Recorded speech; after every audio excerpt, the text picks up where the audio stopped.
Hello, everyone. I hope you are having a good day and that you are ready for an interesting story. Sit back, relax, and enjoy listening because this one is a roller coaster. So, I am Emily, 28 years old, and I have to ask the question. Am I the asshole for calling the cops on my stepdad after he threw a massive party at my house while I was out of town? Buckle up, because this story feels like something ripped straight from a bad sitcom, except the joke was always on me. To give context, I bought my own house about 3 years ago. That sentence alone makes Rick, my stepdad, foam at the mouth, because he loves to remind everyone that, in his words, people your age do not even know how to pay bills. The truth is, I worked myself into the ground to get that house. I lived off instant noodles, wore shoes until they had literal holes in them, picked up every extra shift I could, and sometimes even slept in my car between work because I could not afford both gas and food. I saved and saved until I finally had enough for a down payment, and when the keys were in my hand, it was like winning a battle I had been fighting for years. That house is my sanctuary. It is not fancy, but it is mine, bought with my own sweat and sacrifice. Now enter my family. My mom, Linda, is 50, and she remarried about 5 years ago to Rick, who is 52.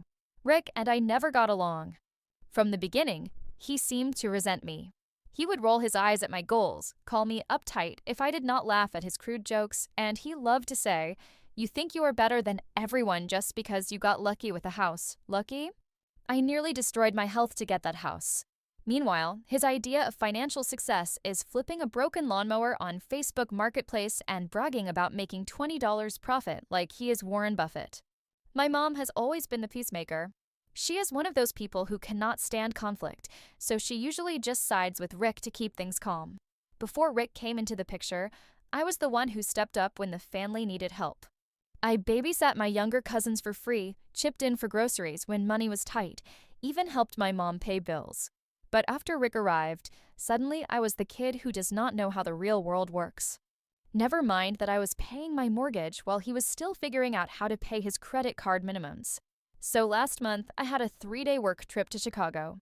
My mom happened to be visiting her sister in Florida that same weekend, so the house was supposed to be empty. Or so I thought. On the second night of my trip, my phone started buzzing nonstop. It was my neighbor, Mrs. Carter, who is the unofficial neighborhood watch. She is in her 70s, sharp as a tack, and has the eyes of a hawk. She sent me a video, and my stomach dropped. My driveway was packed with cars.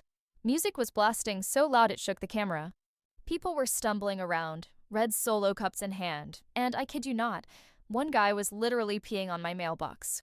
"Mrs. Carter wrote, someone broke into your house. It looks like a huge party." I panicked. I thought strangers had broken into my home. My safe place. My hard-earned, everything I own in this world home. Without hesitating, I called the police. I explained that I was the homeowner, I was out of town, and absolutely no one had permission to be there. They said they would send officers right away. A few minutes later, Mrs.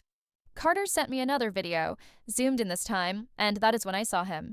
My stepdad Rick, shirtless, beer bong in hand, standing in the middle of my front yard like he was the king of the neighborhood, screaming, "Party at Rick's place," as if he owned the house. He was surrounded by strangers, people I had never seen before, and he was loving the attention. At first, I thought my brain was playing tricks on me. Surely it could not be him. But no, it was definitely him, in all his beer belly glory. By then the police were already on their way, and honestly, I did not care. I called dispatch back and said, "Actually, if the man's name is Rick, arrest him too." 10 minutes later, Mrs. Carter sent me the final video that will live in my phone forever.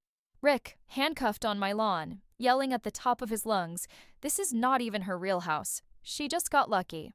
As the cops shoved him into the back of a patrol car.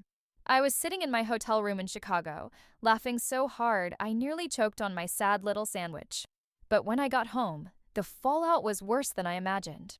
First of all, some of Rick's so-called friends had brought drugs. Real, actual drugs. The police found them, and a couple of arrests were made. My living room looked like Coachella had exploded. Red Solo cups everywhere, beer stains on the rug, my TV screen cracked, sticky floors, and, just to top it all off, a vomit trail leading upstairs like some disgusting breadcrumb path. The real gut punch came when I noticed some things were missing. My dad's old watch, the one he wore every day before he passed away. A box of letters he had written me when I was a kid. A quaint collection he had started for me. Priceless things that had no dollar value, but meant everything to me. Gone. Stolen during Rick's drunken circus. When I confronted him about it later, he shrugged and said, "You need to stop living in the past. I am your dad now. Forget about him." I cannot describe the rage I felt in that moment. My real dad is gone, and Rick will never be anything but a parasite. And yet somehow, Rick had the audacity to act like the victim. He accused me of ruining his reputation and embarrassing the family. He went around telling anyone who would listen that I had set him up, as if I orchestrated his little frat boy revival tour just to humiliate him. My mom, to her credit, admitted she understood why I was upset, but she also said she thought I went too far by involving the police. She wanted us to talk it out like adults. Talk it out? After my house was trashed, my belongings stolen, and my stepdad arrested in front of the entire neighborhood? So here I am, wondering if I am the asshole for calling the cops on my stepdad and watching his frat boy dreams crash and burn? Wow, this blew up. So here's what happened after the dust settled, and trust me, it was not pretty. Rick is still furious, stomping around like some kind of middle-aged Hulk in cargo shorts, except instead of smashing cars, he is smashing what little remains of his dignity. He has been sulking, muttering under his breath, and puffing his chest like he is some martyr who is wronged by the universe. My mom is stuck in the middle, bless her heart, trying to mediate like she is hosting a United Nations summit in the living room. She keeps calling me with lines like, "Emily, you know he didn't mean any harm. He just wanted to have fun." Fun? My flat-screen TV is lying face down on the floor with a crack splitting it straight across like it went 12 rounds with Mike Tyson. My $600 rug is permanently stained with Bud Light, and my father's watch is gone. That is not fun. That is destruction, theft, and idiocy rolled into one chaotic weekend. I did not waste time. I filed a police report about the stolen items, including my father's watch, the letters, and the coin collection. Rick, of course, denied everything with the enthusiasm of the world's worst poker player. Picture a man red in the face, sweat beading on his forehead, bare belly straining against a shirt 2 sizes too small, stammering out, "What?" "I didn't see any watch. Sure, Rick." And I suppose the vomit trail leading up my stairs was left by the ghost of Coors Light. The best part of all this is that his little party crew is already facing real charges. Not just a slap on the wrist either. Some genius thought it was the perfect idea to hand out baggies on my porch like it was Costco free sample day. Police picked up several of them for possession, and these are not small charges. I am holding my breath hoping one of them cracks under pressure and says, "Yeah, Rick gave me the box of stuff, because that would be the chef's kiss ending to his frat boy saga." In the meantime, I decided to approach this like an adult. I sat down, typed up an itemized bill for the damages, which came out to just under $5,000, and passed it along through my mom. She FaceTimed me during the conversation to play mediator, as if she could keep the peace between a woman trying to be reasonable and a man whose entire personality is built on cheap beer and denial. The look on Rick's face when he saw the bill was priceless. He laughed until he almost choked on his Mountain Dew, then said, "Good luck getting a dime from me. Here's what he does not know. My insurance company is already involved." I sent them everything. The videos Mrs. Carter took, the police report, even photos of the damage with timestamps. Mrs. Carter's commentary is going to live in infamy. She narrated one of the clips of Rick being cuffed like she was covering breaking news for CNN, saying, "And there goes the great king of suburbia, dethroned at last," while zooming in on his cargo shorts. I swear, the woman deserves an Emmy. Meanwhile, Rick has been running around doing his usual routine, gaslighting my mom into thinking this was a harmless get-together that went a little sideways. She repeats his lines back to me like she is his campaign manager. Maybe it was just a small misunderstanding. A misunderstanding? I found a stranger's pair of boxers in my kitchen sink.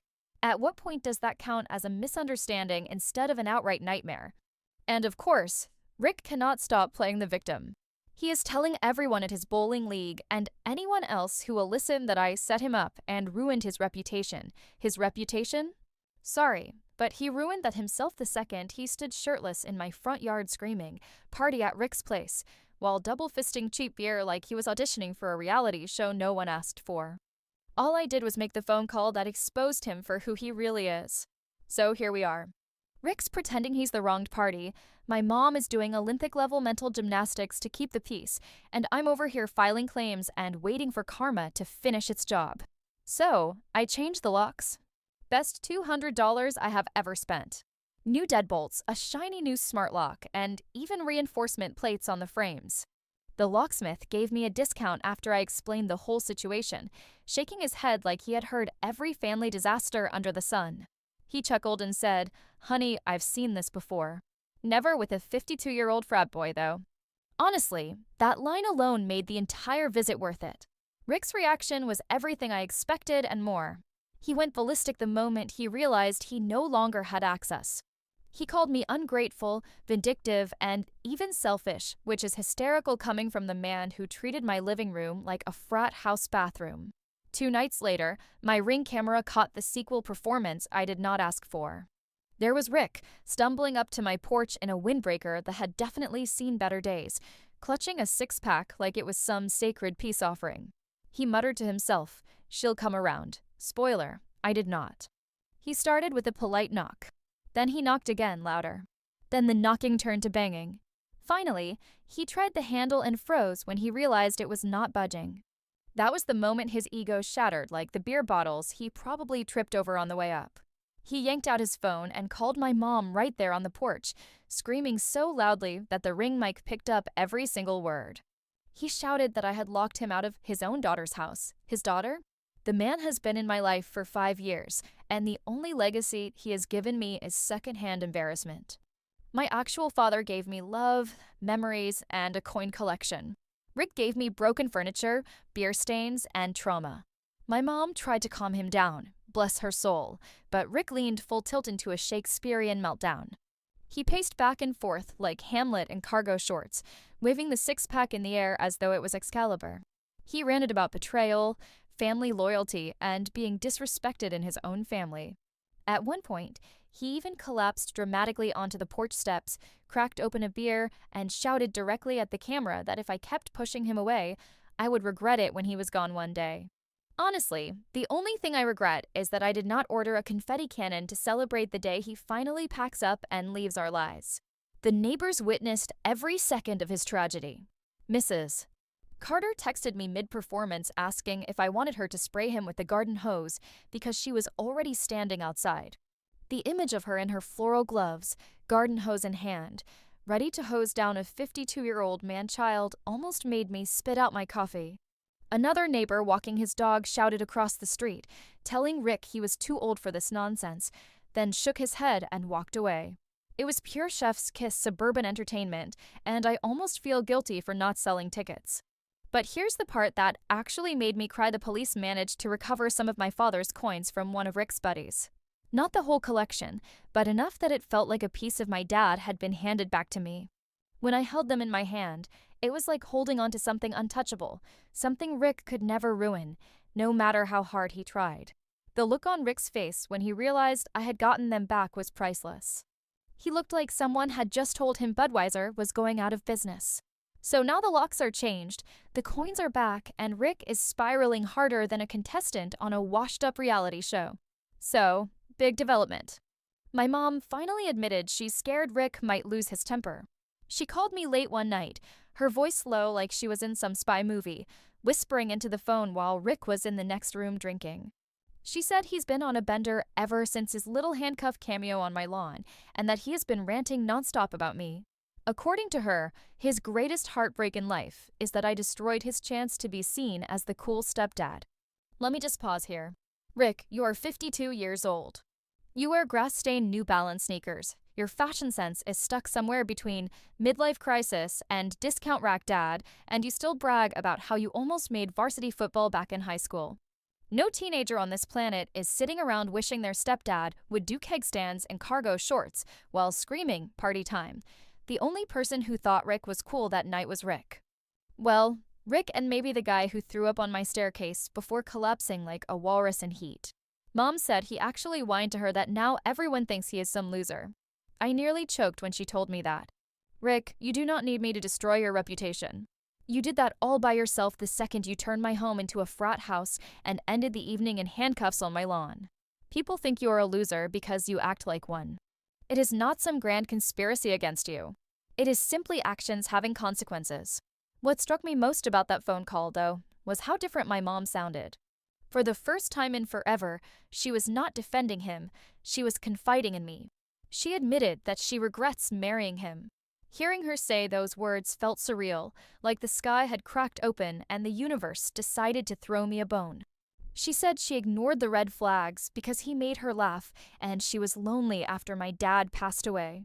And I understood. Grief can twist your judgment, make you cling to the wrong people just to fill the empty space. But hearing her admit that she saw what I have been trying to point out for years was like a weight lifting off my chest. She said she is tired. Tired of walking on eggshells around his moods. Tired of cleaning up his disasters, whether they are financial, social, or now criminal. Tired of pretending his behavior is normal when it is anything but.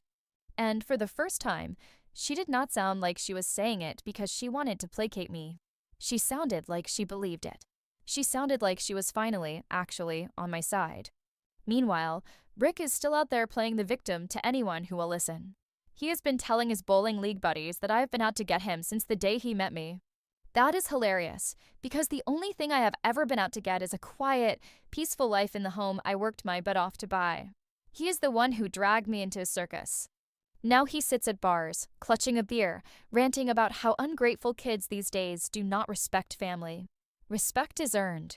Respect is not demanded through beer bongs and pity parties. So here we are. Mom is finally questioning her choices, Rick is unraveling faster than a Walmart sweater after one wash, and me? I am cautiously hopeful. For the first time, there's a crack in the wall between Mom and me, and I can see her waking up to the reality I've been living with for years. It's official. Rick is gone. After his little stunt, my mom finally kicked him out.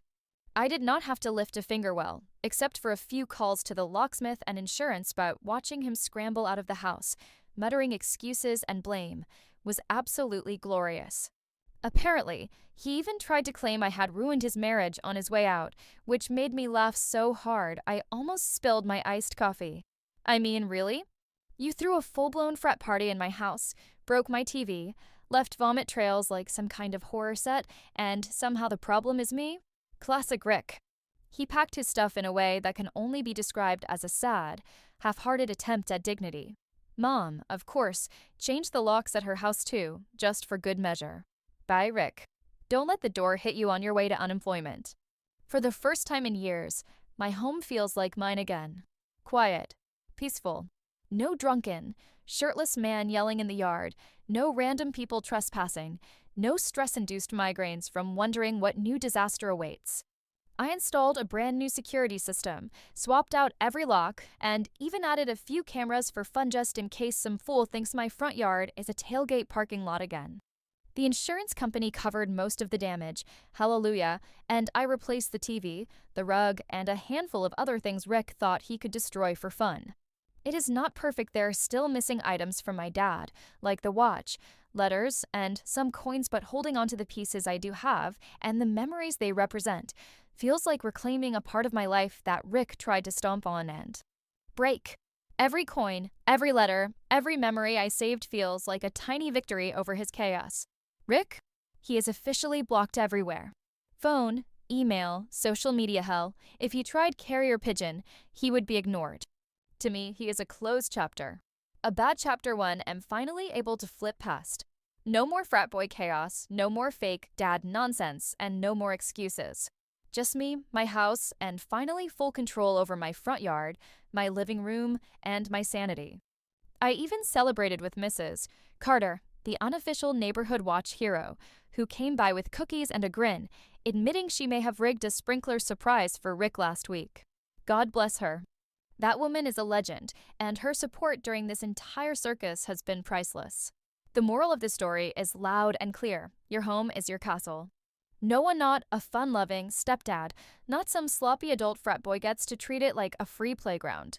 Stand your ground, enforce your boundaries, and call the cops if you need to. Do not let anyone gaslight you into thinking your rules are too strict. Life is short. but beer-soaked drugs last forever, and the mental scars of tolerating someone like Rick are way worse than standing firm. Now, my house is quiet. My locks are tight. My cameras are watching. And for the first time, it feels like I can breathe without wondering what mess I will need to clean up next. My dad's memory feels safe here, my belongings intact, and my peace fully restored. I have reclaimed my space, my sanctuary, and my life from the chaos Rick tried to force on me. Thanks for reading or watching this ridiculous saga.